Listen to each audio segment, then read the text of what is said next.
Halo teman-teman, jumpa lagi dengan aku, Linda. Kita lanjut ke bagian 6 ya.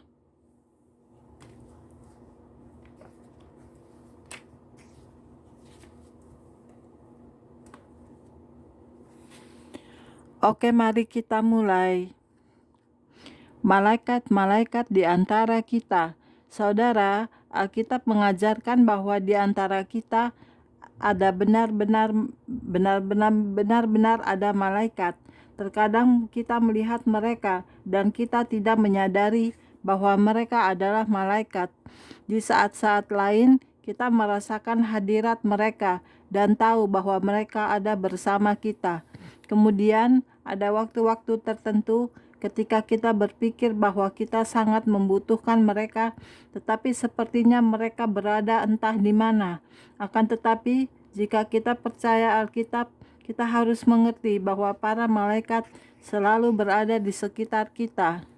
Mereka membantu, membimbing, dan menjagai kita sementara mereka bekerja untuk melakukan kehendak Allah di bumi. Terlihat atau tidak, para malaikat Allah selalu melayani Dia dalam kasih dan memuliakan Dia. Demikian juga kita hendaknya demikian. Saya pernah melihat banyak malaikat dalam berbagai bentuk yang berbeda. Malaikat-malaikat yang diizinkan Allah untuk saya lihat dalam berbagai penglihatan dan pewahyuan yang Dia berikan itu adalah makhluk-makhluk yang begitu menakjubkan untuk dilihat. Penampilan mereka selalu berhubungan dengan misi yang mereka emban. Terkadang saya melihat malaikat-malaikat dalam bentuk roh, dan kadang-kadang saya melihat mereka dalam bentuk manusia. Dalam bentuk roh, di mata saya mereka tampak transparan dengan siluet atau bentuk tepi yang menyerupai manusia. Dinding-dinding fisik bukan halangan bagi mereka. Cahaya berpendaran di sekitar mereka dan menembus mereka, dan seringkali ini membuat saya sulit melihat raut wajah mereka dengan jelas. Terkadang saya melihat malaikat-malaikat yang sayapnya terlihat jelas sedang bekerja dengan para malaikat dalam bentuk roh untuk melaksanakan firman Allah. Yang membuat saya terkesan dari semua malaikat itu adalah bahwa mereka senantiasa bekerja untuk melaksanakan kehendak Allah dan untuk kerajaan Allah. Inilah yang harus selalu kita ingat tentang malaikat. Tidak peduli betapa indah atau berkuasanya malaikat, hendaknya kita ingat bahwa mereka adalah para pelayan hamba Allah yang maha tinggi seperti kita. Hanya Dia yang layak menerima segala hormat dan sembah kita.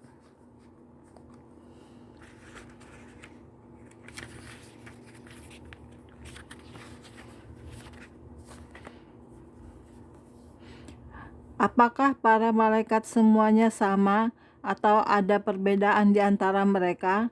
Alkitab menunjukkan dengan jelas bahwa di dalam dunia kemalaikatan ada makhluk-makhluk kudus yang disebut malaikat, penghulu malaikat, kerubim, dan serafim.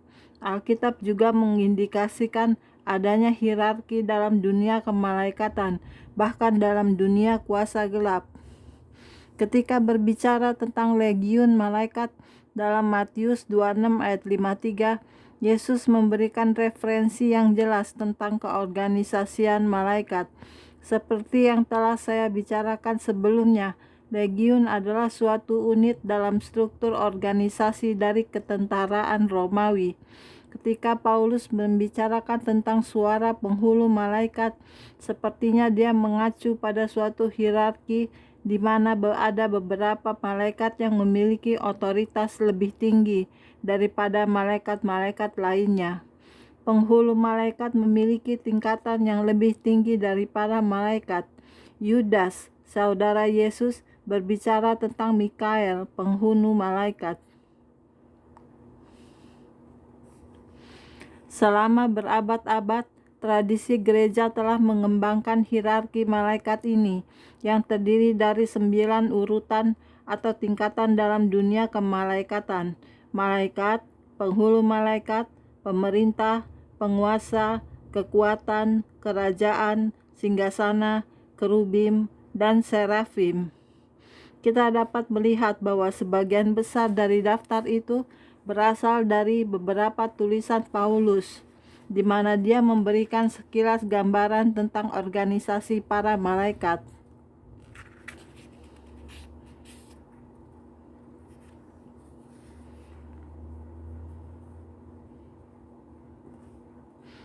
Sejak zaman bapak-bapak gereja dahulu hingga kini, orang-orang percaya memiliki berbagai macam pendapat tentang kategori-kategori dan tingkatan malaikat.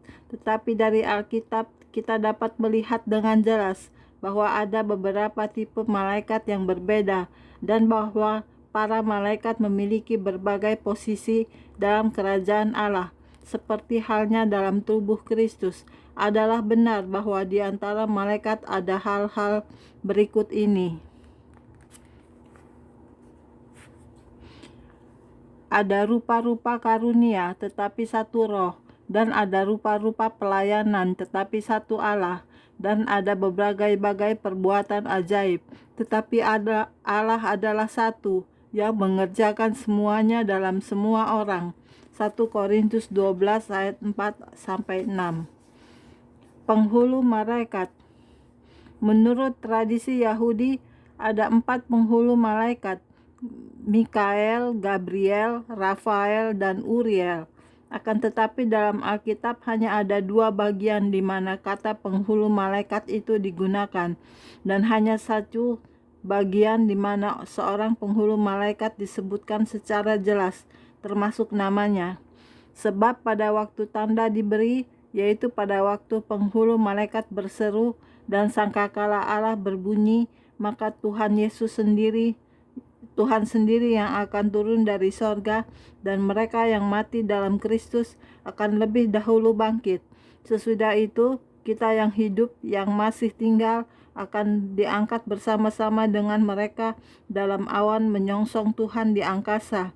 Demikianlah kita akan selama-lamanya bersama-sama dengan Tuhan. 1 Tesalonika 4 ayat 16-17. Tetapi penghulu malaikat Mikael ketika dalam suatu perselisihan bertengkar dengan iblis mengenai mayat Musa, tidak berani menghakimi iblis itu dengan kata-kata hujatan, tetapi berkata, kiranya Tuhan menghardik engkau. Yudas 9.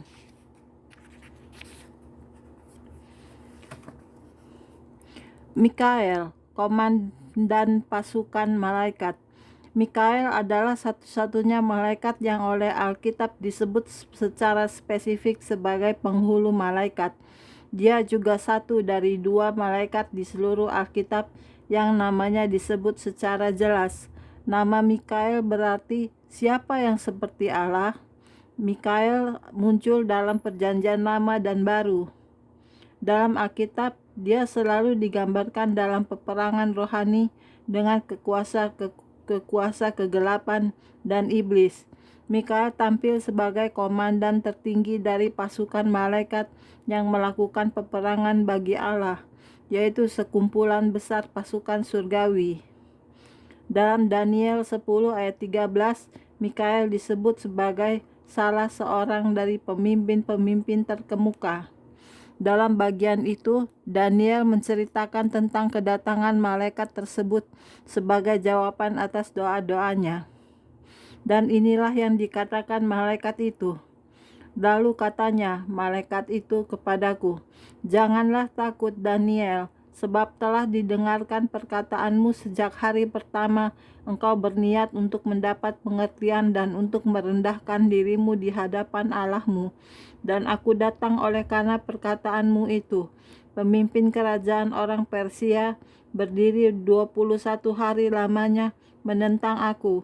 Tetapi kemudian Mikael, salah seorang dari pemimpin terkemuka, datang menolong aku, dan aku meninggalkan dia di sana berhadapan dengan raja-raja orang Persia. Lalu aku datang untuk membuat engkau mengerti apa yang akan terjadi pada bangsamu pada hari-hari yang terakhir, sebab penglihatan ini juga mengenai hari-hari itu.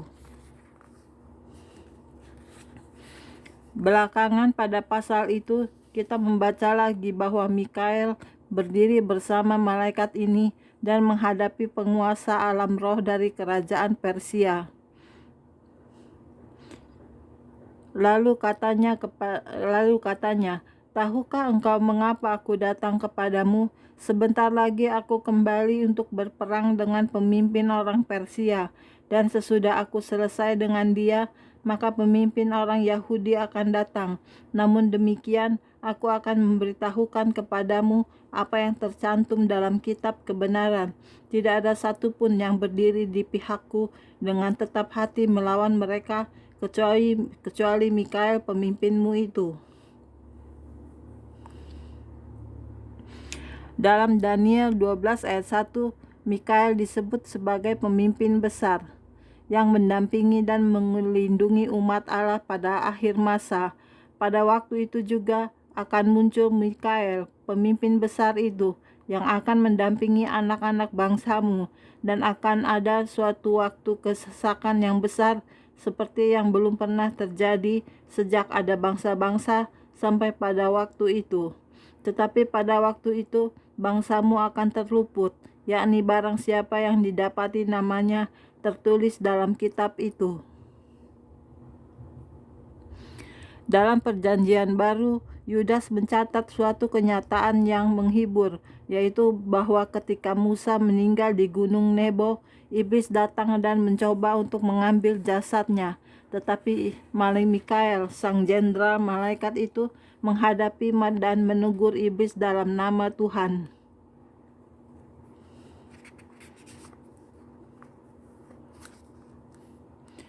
Mikael, sang penghulu malaikat itu, juga bertempur menghadapi setan dalam perang besar yang tercatat dalam kitab Wahyu.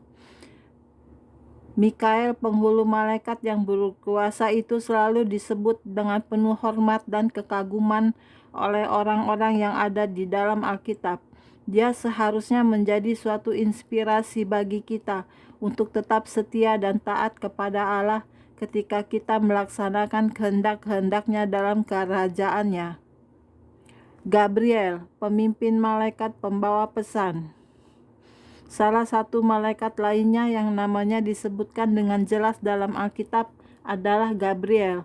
Gabriel berarti manusia ilahi. Tradisi mengatakan bahwa dia adalah seorang penghulu malaikat. Meskipun secara spesifik Alkitab tidak menyebutkan hal itu, akan tetapi dia adalah malaikat pembawa pesan dari Allah yang sangat penting, yang berdiri di hadirat Allah, dan memiliki peran yang sangat penting dalam Alkitab.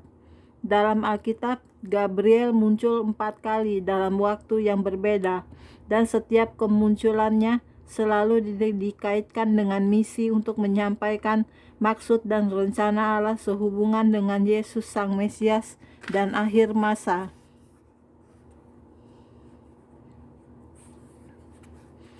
Daniel juga menceritakan kunjungan Gabriel lainnya setelah Daniel merendahkan diri, mengakui dosa-dosanya dan dosa-dosa bangsanya, dan bersyafaat di hadapan Allah untuk bangsa Israel. Gabriel menjelaskan kepada Daniel tentang peristiwa-peristiwa dari 70 kali 7 masa, dan bahwa itu akan menjadi titik balik dalam sejarah Israel. Dia menginterpretasikan tujuan dan rencana Allah bagi umatnya Israel dan Mesias. Dalam Perjanjian Baru, Gabriel memberitakan kelahiran Yohanes Pembaptis kepada orang tuanya yang sudah lanjut usia. Zakaria adalah seorang imam ketika dia sedang membakar ukupan dalam bait Allah.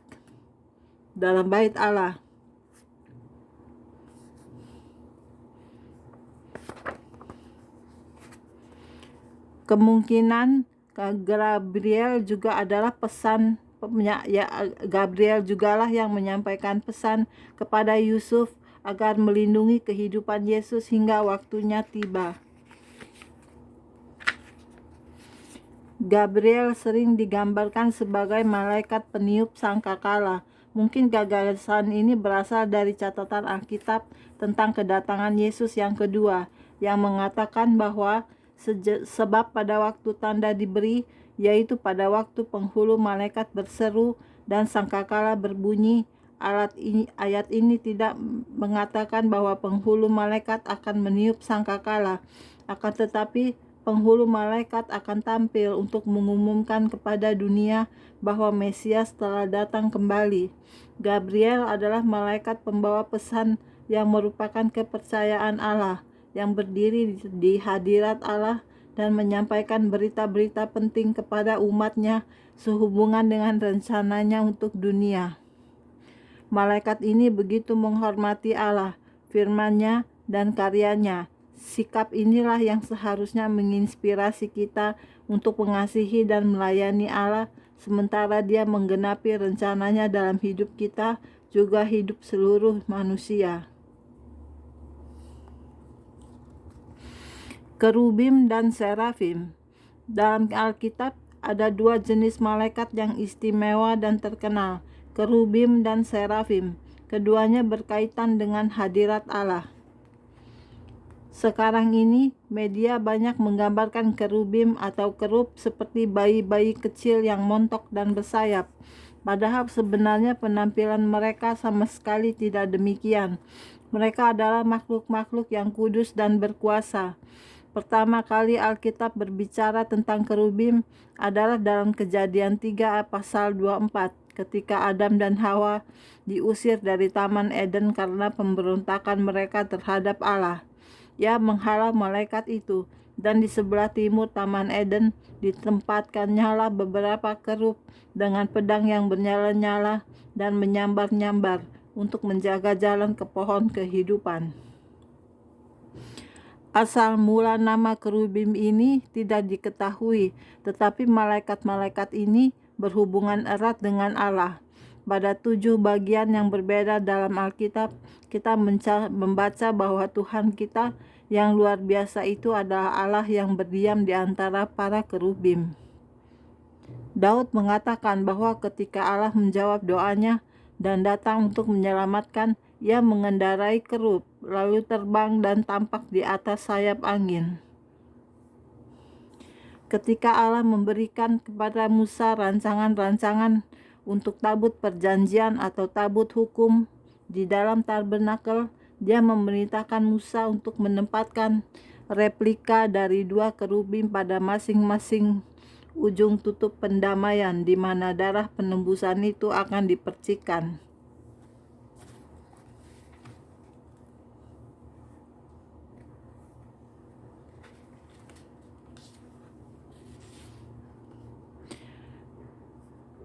Dalam tabernakel, hadirat Allah ada di antara kedua kerubim, dan dari tempat itu Dia juga berbicara kepada Musa. Alkitab mengatakan bahwa tirai dan tabir dalam tabernakel juga dihiasi dengan kerubim.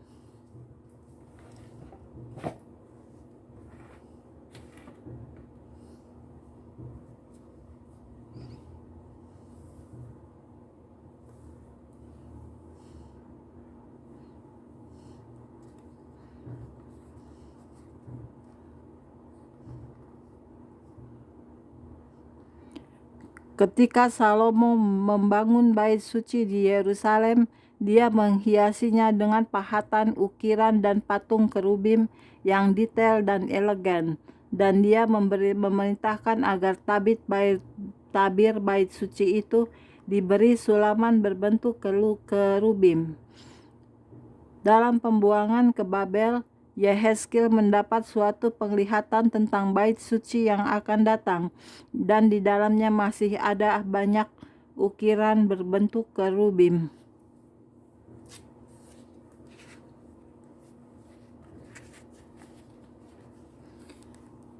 Seperti apakah kerubim itu? Yesus menyebut tentang mereka dalam pasal 1 dari kitabnya, tetapi Dia mendeskripsikan mereka secara detail dalam pasal 10. Lalu aku melihat, sungguh di atas cakrawala yang di atasnya kepala kerub tampak di atas mereka sesuatu yang menyerupai tahta yang seperti permata lazurit kelihatannya.